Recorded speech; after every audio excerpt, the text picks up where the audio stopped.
Welcome back, guys. Now I'm sitting here with Gino ready to pre-cap this job. You're acting as a production manager here today.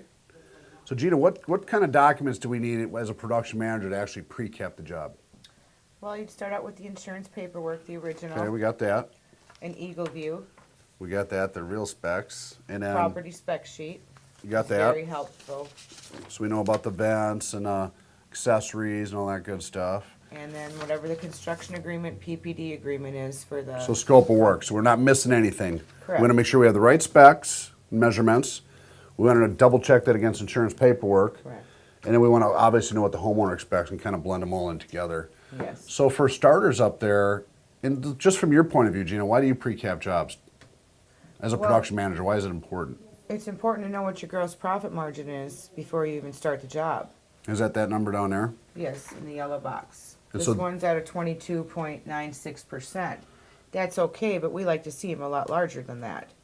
So this would go into production, but we'd be supplementing before we even started the roof. to Or bring that or if profit. it was retail investigated, what did the salesman do wrong? Because Correct. typically we want to see at least a 30% GP. At least. And if you look at the top of this pre-cap, and we'll get in here, guys, in a minute and show you how to build the pre-cap. If you look at the top, we actually allocated 15% to overhead. So, you know, you have to have some kind of overhead allocation. A lot of guys use 10%. There's some knuckleheads out there using 0% because they haven't scaled their company, so they don't know what overhead really is yet. But they're going to find out. But we've always used 15%. And then, you know, so we're taking 15% off the top to determine the true gross profit of a given job. And you notice in the middle there in all those blue areas, all of our variables, our labor variables for the job, our material bills down to a box of nails. So when we pre-cap this, we're pretty dang close, plus or minus 1 point, what the profit of this job is going to be at the end. And we believe, and I know a lot of you guys are starting to pre-cap your jobs, that, you know, when you're running multiple offices and you can't look over that production manager's shoulder, you need to start having rules in place like pre-capping a job not to build under 20%. Correct. Put it on hold, and then really try to hit that margin of 30 to 40%. And mind you, that's with 15% off the top. For some of you guys not doing overhead allocation, when we look at 30%, we're really looking at 45% margin. But with correct overhead allocation, we're talking 30% margin on a job. And that's our goal, is 30% or greater. So let's go ahead and just start at the top, Gina. How are we getting that information? So we're entering that contract price off the contract, right? Yes. And not the insurance paperwork, because oftentimes people are crediting back trades or not doing certain things. Or they have upgrades. So if you're writing your contracts for insurance proceeds, guys, guess what? You can't do a pre-cap. You'll never know what your profit is until the job's over. And that's a scary place to be. So we got 24,000, so I get that, Gina. So Gina, we got a 15% overhead allocation there. So our net revenue is 20,556. I see you got the customer information there. Now you often assign the job number. I know you're using the SVG estimating program here. You're assigning the job number at the pre-cap, correct? It's assigned before the job even gets to production. Okay, so that's back in the data entry point? Yes. Okay, and but you got a nice job number there. Yep. You're probably going to build your magnet, your database Yes. or your CRM and enter that job. So talk to the audience here. How are we entering our labor rates there? I see all the blue fields are data entry points. Where are you getting that information? And just kind of talk people through how you're entering this data. Well, all your labor, you should be talking with your roofer and come up with your pricing ahead of time, and you can load that in. What you're paying for base, what you're paying for additional charges. Like your steep, charges, two-story. I know here we're in Florida, so the labor rate's a little higher at $85 a square for labor only. It is, and we also have some other code items that get paid out. Detaching and resetting gutters code, sheathing code. That is a must here. Right. Our dumpsters are included right with our labor up on top here. Any decking if it's needed or any other miscellaneous fees would be all in your roofing labor. So you know what I like about this spreadsheet here is I'm looking at a total labor now, pre-cap, but probably fairly accurate because you know what your crews are charging, of $7,000, and I'm about 29% as a pre-cap labor rate. That's industry average.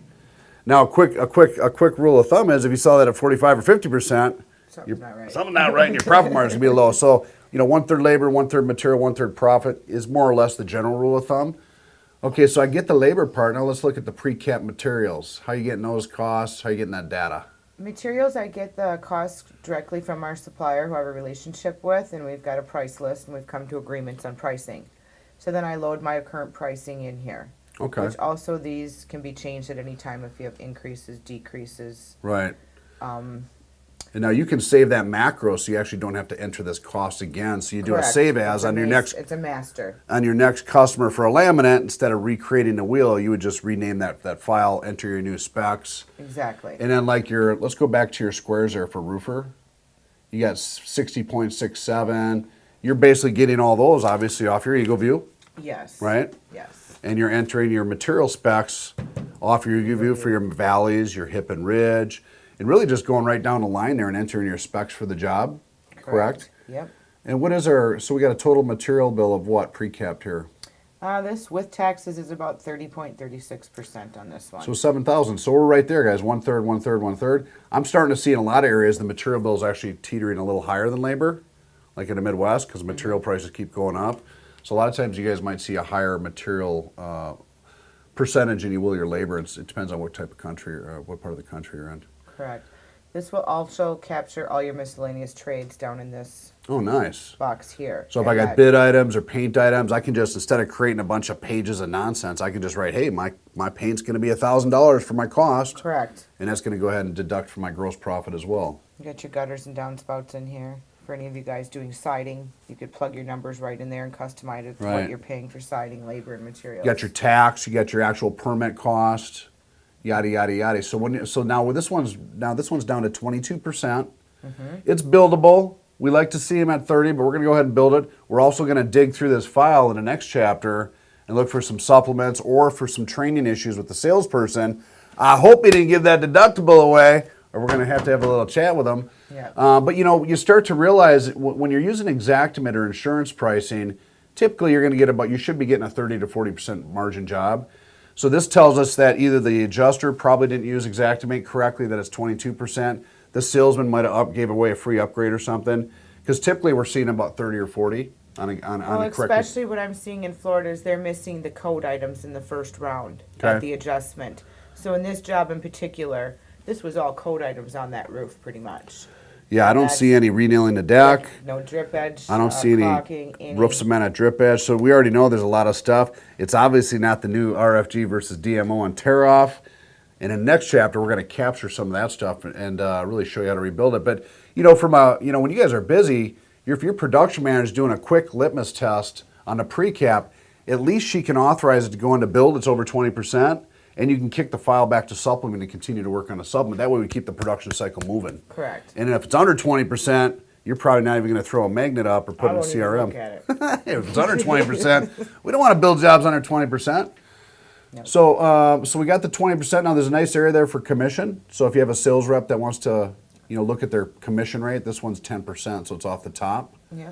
But if you change that to GP or whatnot, you can actually manipulate that. And then sometimes it's important, especially for guys on GP, gross profit. We oftentimes, and I think they probably did it here, staple that pre-cap to the inside of the folder. I know we're doing a little old school here. You could also put that in a CRM.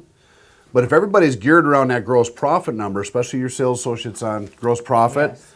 It behooves everyone to maintain or beat the gross profit. My firm belief is the production manager has a huge impact on the profitability of that job, meaning they should be rated, promoted, and evaluated on their ability to improve that gross profit. So if that gross profit's 22%, there's things the production manager can do in ordering, saving on waste, maybe getting another bid from a labor crew. Let's say there is no supplement, you're in a retail environment, you can't go to the insurance company and say, hey, you missed these 3 things. You might be stuck at that contract price, and your only last line of defense is the production manager to be able to maybe get another sub bid and save $10 a square in that labor. Yes. Perhaps call the supplier and figure out some ways we can not shortchange the superiors, but maybe there's some extra waste there we can save. And then just doing those 2 things could bring this profit margin up to 28 or 30% by being very cognizant of the materials and the labor used on the job. Yes. And so that's really a production manager's job is to improve, maintain and improve that gross profit, and that's both retail and storm. So Gina, is this job a go? Can we build it? Yes. Okay. We're going to go for this one. All right, 22%, that's right there, but we're going to go ahead and... We'll also be supplementing. Yeah, this one's definitely got some supplement items. All right, guys, in the next chapter, we're going to take the pre-cap, we're going to generate the roof order sheets, the material order sheets, we're going to analyze the scope of work. Is there anything else that needs to be part of this project per the customer expectations, and also take a look at that insurance paperwork and kind of blend it all together so that we have a pretty good direction to go with the scope of work. and to proceed with work. See you soon.